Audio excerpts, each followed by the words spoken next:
mga palangga akong viewers, it's me again, Zara Chara Ortega Olasa. Welcome to my vlog. September 19, 2024. Nandito na po nga kami sa The Medical City.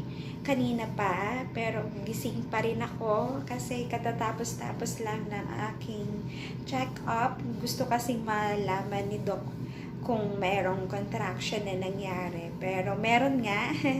At meron naman siyang nilagay para hindi na maulit kasi medyo malakas daw ang contraction kasi gusto niya na masunod yung schedule na, ng CS namin bukas ng 11 AM. Malangga akong viewers. And that's it.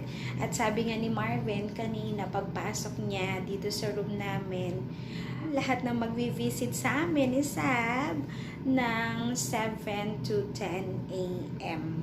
Yeah. So, that's it. Nasa 5th floor po kami ng The Medical City, pre-labor. 5th floor. Ano pa ba? And that's it.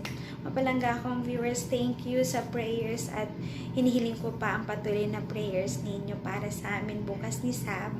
Yun din ang prayer ko na maging smooth, maayos talaga yung aking CS at maging si Sab. Ayun nga dun sa aking teleconsult from ERAS or APEC.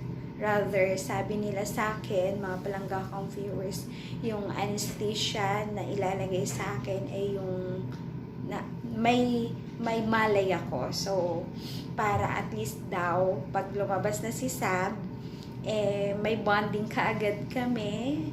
Yun nga, ilalagay daw siya sa chest ko at para makapag-breastfeed ako. Viewers, thank you! See you on my next vlog. Bye, everyone!